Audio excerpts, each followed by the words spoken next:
জয় শ্রী মহাকাল, জয় মা কামাখ্যা। আদেশ। আমি অঘরী সোমনাথ আপনাদের সবাইকে আন্তরিক শুভেচ্ছা ও স্বাগতম জানাচ্ছি আমাদের ইউটিউব চ্যানেল অঘরী সোমনাথ মা কামাখ্যা ধাম। এই চ্যানেল শুধুমাত্র একটি ভিডিও প্ল্যাটফর্ম নয়, এটি এক আধ্যাত্মিক যাত্রার সঙ্গী। এখানে আপনি তন্ত্র মন্ত্র, সাধনা এবং গুরু আধ্যাত্মিক জগতের রহস্যময় ও দুর্লভ জ্ঞান সম্পর্কে বিশদে জানতে পারবেন। আমরা প্রতিদিন তুলে ধরছি সেই সব সাধনার পথ যা যুগ যুগ ধরে গুরু পরম্পরায় প্রাপ্ত, বহুবার পরীক্ষিত এবং বাস্তব জীবনে ফলপ্রসূ প্রমাণিত। আমার উদ্দেশ্য শুধুমাত্র দর্শক আকৃষ্ট করা নয়, বরং আপনাদের সামনে এমন কিছু সাধনার পদ্ধতি তুলে ধরা যা সত্যিকার অর্থে কার্যকর, শক্তিশালী এবং ফলদায়ক। এই সাধনাগুলি শুধু বইয়ে লেখা তত্ত্ব নয়, বরং আমার নিজস্ব অনুশীলন, গুরুদের আশীর্বাদ এবং দীর্ঘ তপস্যার ফলস্বরূপ অর্জিত জ্ঞান। আপনাদের কাছে একটি বিশেষ অনুরোধ, যদি আপনি এই চ্যানেলে নতুন হয়ে থাকেন অথবা আমাদের ভিডিও প্রথমবার দেখে থাকেন, তবে দয়া করে চ্যানেলটি সাবস্ক্রাইব করুন, বেল আইকনে ক্লিক করুন এবং ভিডিওটি লাইক, শেয়ার ও কমেন্ট করে অন্য সাধক ভাই বোনদের কাছে পৌঁছে দিন। আপনার একটি ছোট শেয়ার হতে পারে কারো জীবনের বিশাল মোড় পরিবর্তনের কারণ। প্রিয় সাধকগণ, মনে রাখবেন, সাধনা শুধুমাত্র একটি নিয়ম নয়, এটি এক অন্তর্জাগরণের পথ। প্রতিটি মন্ত্র, তন্ত্র ও উপাসনার পেছনে রয়েছে গভীর জ্ঞান, চিরন্তন শক্তির প্রবাহ এবং গুরুদের আশীর্বাদ।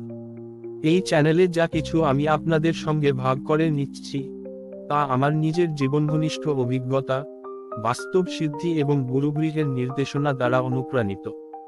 আধ্যাত্মিক জগতে সাফল্যের জন্য প্রয়োজন হয় অগাধ বিশ্বাস, অটুট ধৈর্য এবং নিয়মিত সাধনা।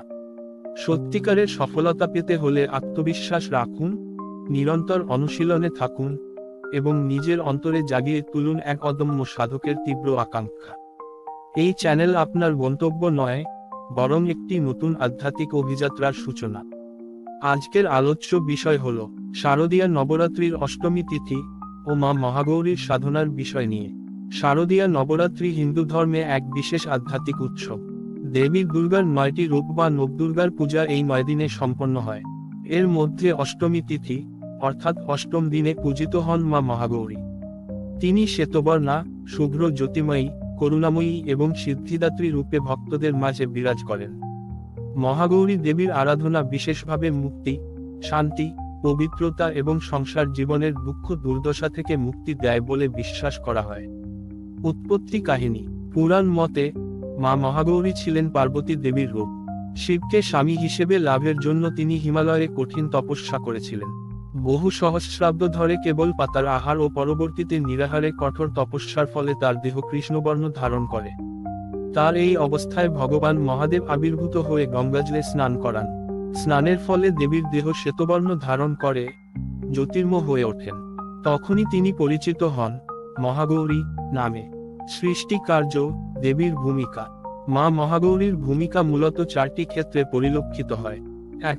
অজ্ঞতা ও পাপ নাশিনী, ভক্তদের পাপ দূর করেন, অন্তরে পবিত্রতা আনেন।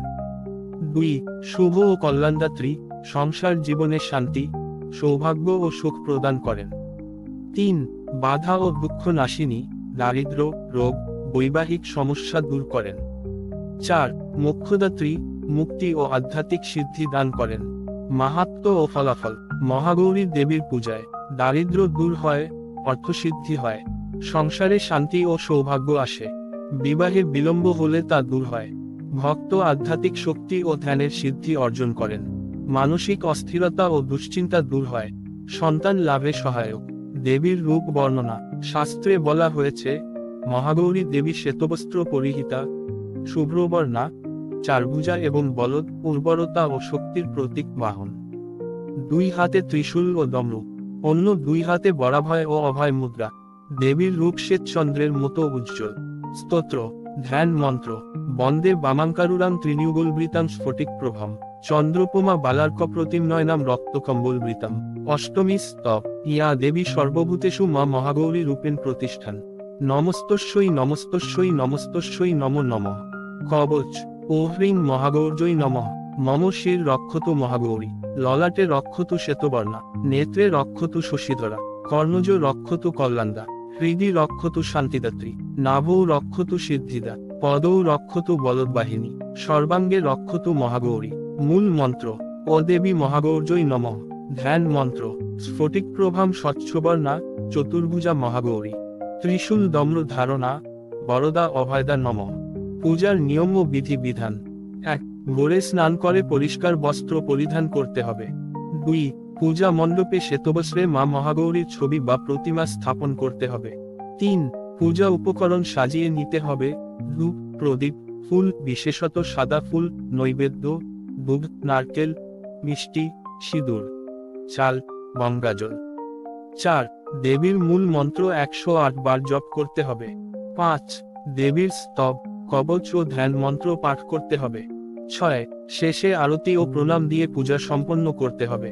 পূজা উপকরণ: সাদা বা হালকা রঙের ফুল, শ্বেত চন্দন, ধূপ, প্রদীপ, ঘি, তেল, নারকেল, ফল, মিষ্টি, দুধ, দই, মধু, ঘি, চিনি, পঞ্চামৃত, সাদা বস্ত্র, গঙ্গাজল। গুপ্ত জপ মন্ত্র: যারা বিশেষভাবে সংসারী সমস্যার সমাধান চান তাদের জন্য গুপ্ত জপ মন্ত্র বলা হয়। ও হ্রিং ক্রিং মহাগৌর্যই নমঃ। এই মন্ত্র নির্দিষ্ট নিয়মে, গুরুর নির্দেশে গোপনে জপ করতে হয়। মালা, সংখ্যা ও দিক: মালা, রুদ্রাক্ষ বা স্ফটিক মালা। সংখ্যা: সাধারণ ভক্তরা 108 বার জপ করবেন, বিশেষ সাধনায় 1008 বার জপ করতে হয়। দিক: উত্তর, পূর্ব, ঈশান মুখে বসে জপ করা শ্রেষ্ঠ। হবন: অষ্টমী দিনে মহাগৌরী পূজার পর হবন করলে পূজা সম্পূর্ণ হয়। কুণ্ডে কাঠ সাজিয়ে ঘি, তিল, চাল, নৈবেদ্য সামগ্রী আহুতি দিতে হবে। প্রতিটি আহুতির সময় বলা হয় ও মহাগৌর্যই সাহা। অন্তত 21 বার বা 108 বার আহুতি প্রদান করা উচিত। বিশেষ তথ্য: অষ্টমীতে অনেক স্থানে কুমারী পূজা করা হয়। কুমারী কন্যাকে দেবীর রূপে পূজা করা হয়।